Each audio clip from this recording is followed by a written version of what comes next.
भीड़ भाड़ से अलग होकर जब भी कोई इंसान अपने साथ अकेले में समय बिताता है, तब भी उसके दिमाग में नाना प्रकार की चिंताएं जन्म लेने लगती है। मनुष्य की प्रवृत्ति ही ऐसी है कि वे ज़्यादातर समय नकारात्मक ही सोचता है।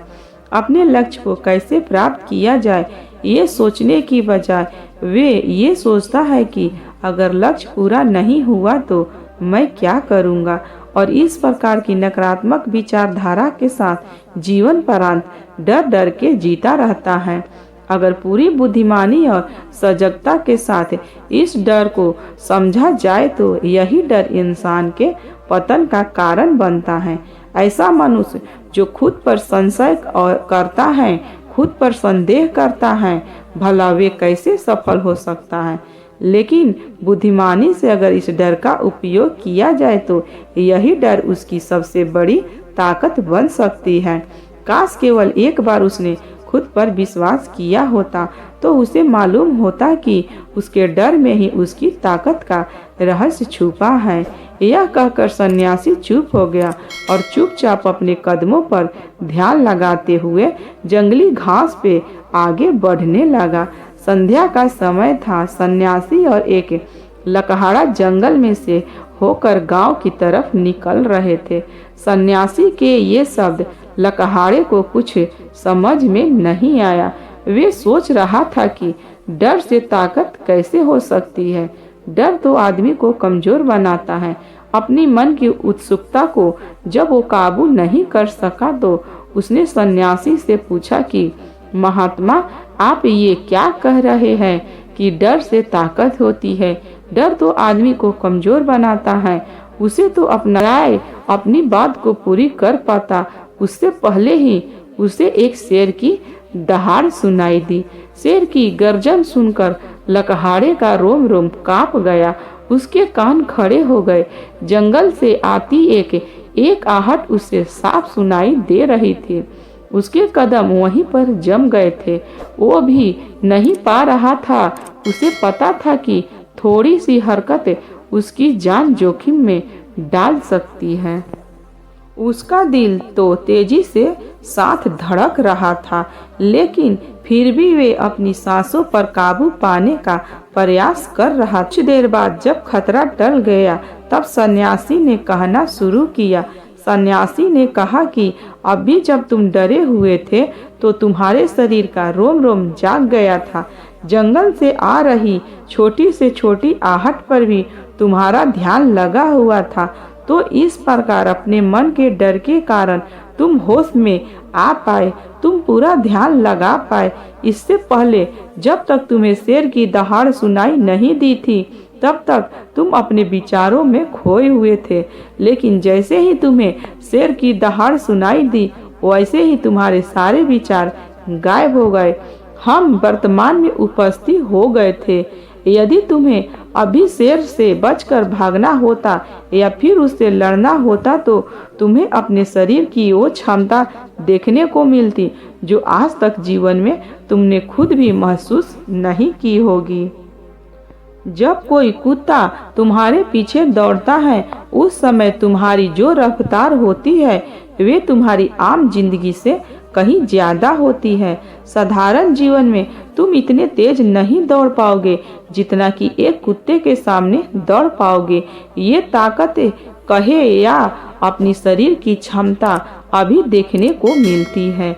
जब हमारा मन डर में होता है, किसी डरावनी परिस्थिति में हमारा मस्तिष्क और हमारा शरीर अपने उच्चतम श्रेणी में काम करता है। जो काम तुम आम जिंदगी में नहीं कर पाते वे तुम्हें डर का कारण कराया जा सकता है। यहाँ पर भी तुम्हें डर का एहसास होता है, वहीं पर तुम्हारी इंद्रियां पूर्ण रूप से सक्रिय हो जाती है। तुम्हारे कानों की सुनने की क्षमता तेज हो जाती है, दृष्टि एकटक हो जाती है, पूरी सजग हो जाती है, सक्रियता बढ़ जाती है और जैसे जैसे वे डर खत्म होता है वैसे वैसे तुम सुस्त अवस्था में चले जाते हो, तुम सो जाते हो और तुम्हारी इंद्रियां फिर से आराम की स्थिति में चली जाती है। सन्यासी ने लकहाड़े से कहना जारी रखा कि परीक्षा से एक दिन पहले जो याद करने की तुम्हारी गति होती है वे साधारण याद करने की क्षमता से कहीं तेज होती है।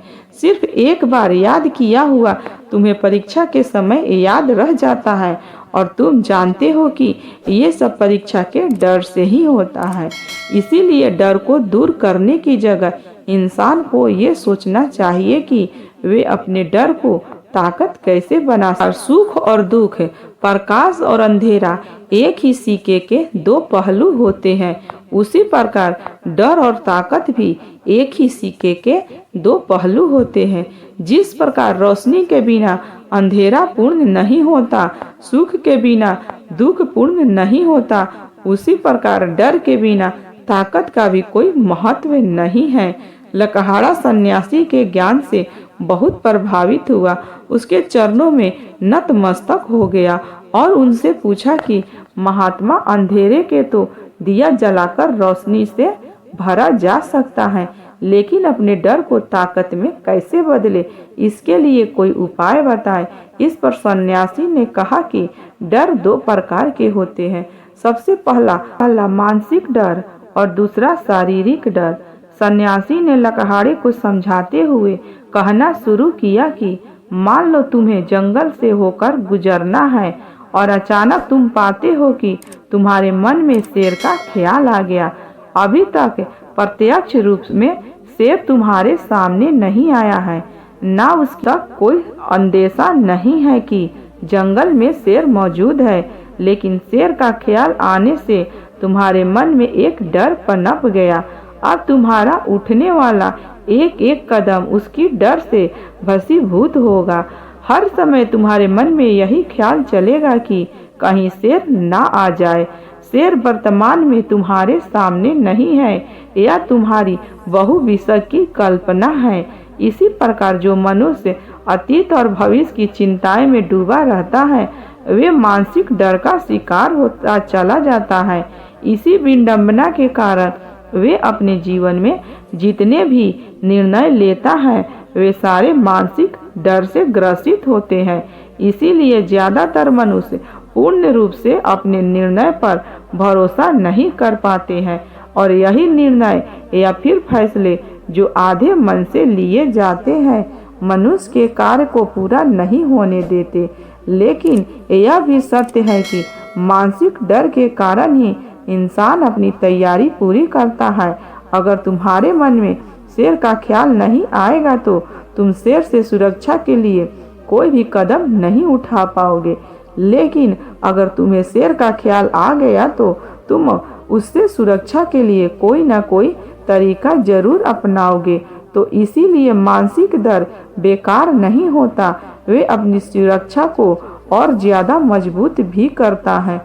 लेकिन समस्या तब शुरू होती है जब आप चाह कर भी कुछ नहीं कर सकते, लेकिन उसके बावजूद आप मानसिक डर झेल रहे होते हैं। उदाहरण के लिए कुछ मनुष्य हमेशा से ये सोचते रहते हैं कि उन्हें कोई बीमारी ना हो जाए, कहीं उनके साथ कोई दुर्घटना ना हो जाए, कहीं उनके साथ कोई धोखा ना कर दे।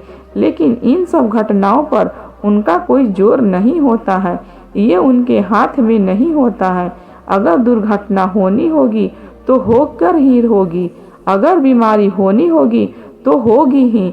अच्छा खान पान, अच्छी दिनचर्या का पालन करने के बाद भी अगर कोई मनुष्य बीमार हो जाता है तो ये उनके नियंत्रण के परे की बात है। अपनी तरफ से उसने पूरी कोशिश की और यही उसका कर्तव्य था। उसमें कोई कुछ क्या कर सकता है? जो घटनाएं इंसान की पहुंच के परे होती है, वे उनसे भी परेशान होता रहता है, उनसे भी उनका मन घबराता रहता है और यही मानसिक डर उसके पतन का कारण बनता है। और यही मानसिक डर अगर सही तरीके से इस्तेमाल किया जाए तो मनुष्य समझदार और अनुभवी कहलाएगा। जो इंसान ये सोचता है कि कांटे सिर्फ दर्द देने के लिए ही बने हैं, वे ये भूल जाता है कि कांटे ही फूलों की रक्षा करते हैं। इसी प्रकार एक ज्ञानी मनुष्य किसी चीज का उपयोग अपने सकारात्मक तरीके से करता है, लेकिन एक अज्ञानी मनुष्य अपनी अज्ञानता वश उन चीजों को भी छोड़ देता है जो उसके लिए उपयोगी होती है। विवेकशील मनुष्य फेंके गए पत्थरों का भी महल खड़ा कर लेता है, लेकिन एक वैज्ञानिक मनुष्य उन पत्थरों को दूसरे पर फेंकता रहता है। अगर किसी मनुष्य को अपने मानसिक डर को ताकत में बदलना है तो उसके कुछ नियम है, कुछ उपाय है। सबसे पहला उपाय अपने विचारों का निरीक्षण।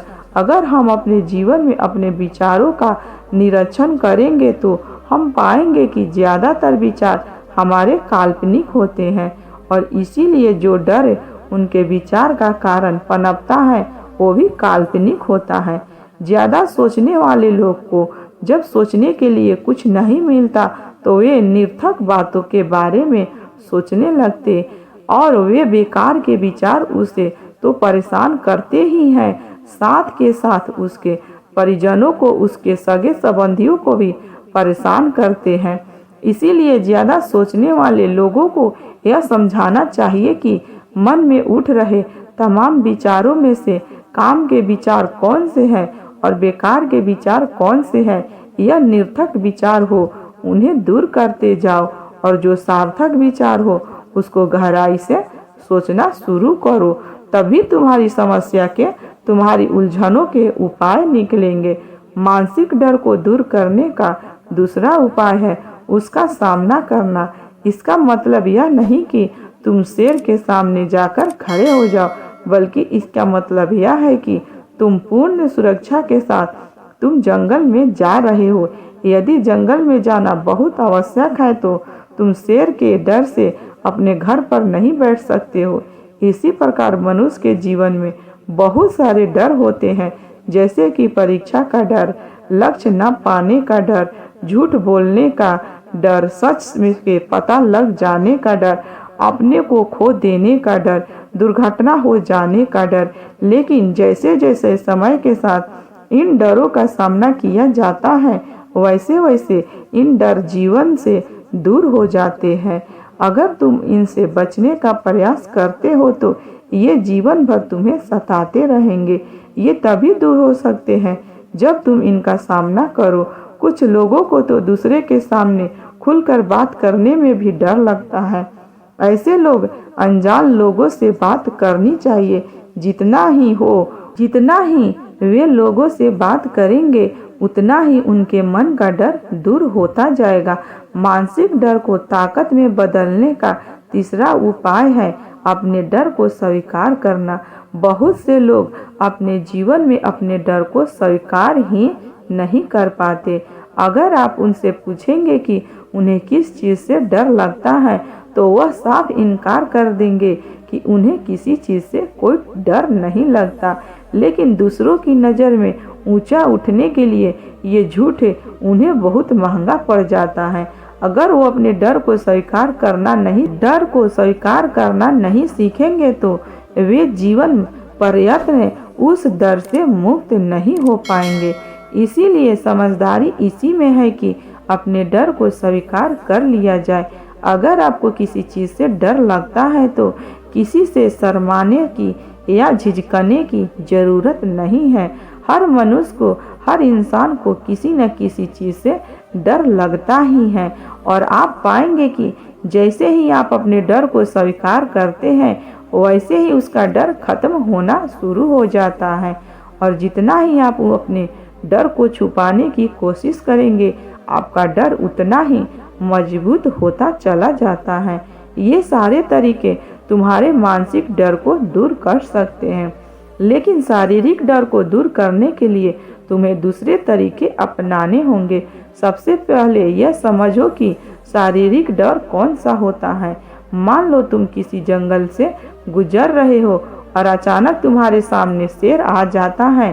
तुमने पहले नहीं सोचा था कि शेर तुम्हारे सामने आ सकता है, लेकिन जब वो तुम्हारे सामने आता है तो तुम्हारी सारी शारीरिक गतिविधि या शिथिल हो जाती है, तुम्हारी सांसें अटक जाती हैं, मस्तिष्क काम करना बंद कर देता है और तुम्हारा दिल तेजी के साथ धड़कने लगता है। तो इसीलिए जब भी सोची बात हमारे साथ घटित होती है तो हमारा शरीर उस डर को महसूस कर पाता है और वही शारीरिक डर कहलाता है। ऐसे समय में शारीरिक डर को दूर करने के उपाय है कुछ तरीके। सबसे पहला उपाय तो यही है कि अपने ऊपर संयम रखें।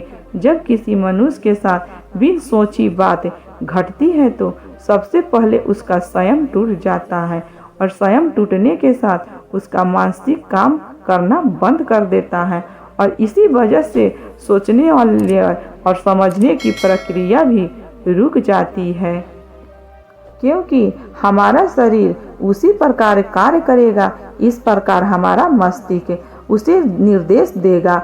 अगर मस्तिष्क की सोचने समझने की शक्ति खत्म हो गई तो हमारा शरीर भी स्थिर हो जाता है।